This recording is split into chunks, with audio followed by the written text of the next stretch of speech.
ஸ்ரீ மகாகுரப்யோ நமஹ. ஹரிஹி ஓம். சதாசிவசமாரம்பாம் சங்கராச்சாரிய மத்யமாம் அஸ்மதாச்சாரிய பர்யந்தாம் வந்தே குரு பரம்பராம். GeM TV நண்பர்களுக்கு எனது வணக்கங்கள்.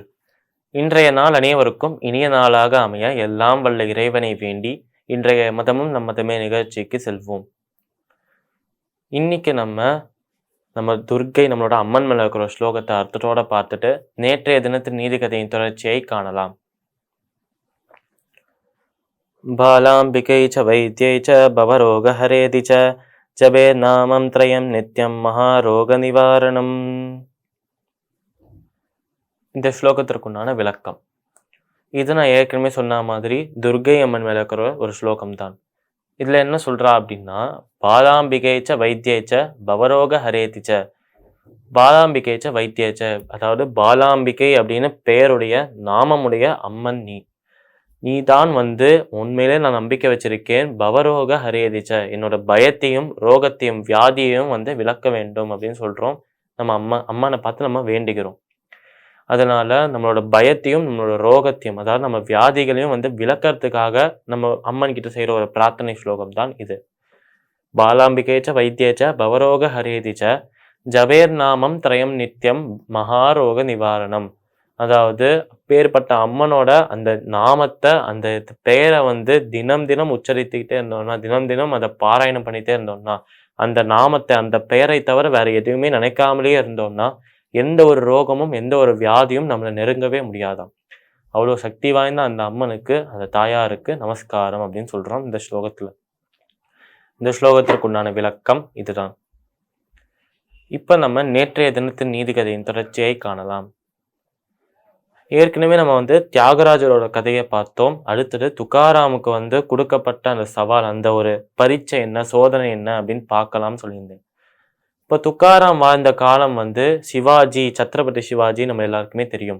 அந்த சிவாஜி அப்படிங்கிற அந்த மன்னர் ஆண்டு வந்த அந்த காலத்துல இருந்தவர் தான் நம்ம துக்காராம். இவரும் தியாகராஜர் போலவே தான் ரொம்ப தீவிரமான ராமர் பக்தர்.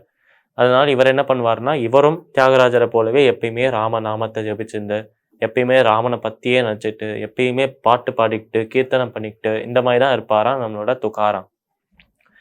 இந்த மாதிரி இருக்கும்போது இவரோட பக்தியை பார்த்த உடனே, இவரோட பக்தியையும் இவரோட அந்த கவித்துவத்தையும், இவரோட அந்த அவர் எவ்வளோ ஒரு கலைஞனாக இருக்கார் அதை பார்த்த உடனே அவர் கலையை மதிக்கிறதுக்காக நம்மளோட சிவாஜி என்ன பண்றாரு அப்படின்னா, ஒரு பெட்டி நிறைய நகைகள், நிறைய பொற்காசுகள், இந்த மாதிரி தங்கத்தால் ஆனது, வெள்ளியினால் ஆனது, இந்த மாதிரி நிறைய விஷயங்களை போட்டு அந்த பெட்டியை கொண்டு போயிட்டு ஒரு பல்லாக்கு மேல போட்டு, அந்த பல்லாக்கும் ஒரு தங்க பல்லாக்கு, அதுல போட்டு அதை கொண்டு போய் நம்மளோட துக்காராமுக்கு தராராம். இது எல்லாமே உனக்கு தான், நான் உனக்காக கொடுக்குற பரிசு எது அப்படின்னு சொல்றாரு நம்மளோட சிவாஜி. இந்த மாதிரி சிவாஜி சொல்லும் போது அங்க தியாகராஜர் கதையில வெறும்ன பொற்காசுகள் மட்டும்தான் தரேன் அப்படின்னு சொன்னார். ஆனா இங்க சிவாஜி துக்காராமுக்காக கொண்டே வந்துட்டார் அந்த பொற்காசுகளை. அதனால துக்காராம் இதெல்லாம் பார்த்த உடனேயே அவர் அங்கேருந்து அப்படியே வானத்தை பார்த்து கை கூப்பி பிரார்த்தனை பண்ண ஆரம்பிக்கிறாராம், கத்த ஆரம்பிக்கிறாராம். அவர் என்ன சொன்னார் அந்த நேரத்துல அப்படின்னா, ராமரே, நான் இந்த பொற்காசுகள் இந்த பல்லாக்கு மேலாம் கையே வைக்க மாட்டேன். ஏனால் இதுல கை வைக்கணும்னா ஃபர்ஸ்ட் உன்னோட பாதங்கள்லேருந்து கையை எடுத்ததுக்கு அப்புறம் தான் இதுல வைக்கணும். ஆனா உன்னோட பாதங்கள்லேருந்து நான் கையை எடுத்துட்டேன்னா நீ தான் என்னை விட்டு போயிடுவே, எனக்கு இதெல்லாம் வேண்டாம் அப்படின்னு சொல்றார் மேல வானத்தை பார்த்து.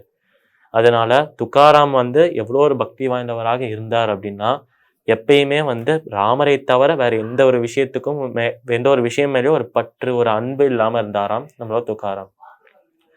இதோட இந்த ரெண்டு பேரோட அந்த பரீட்சைகள், அந்த சோதனைகள் முடியாது.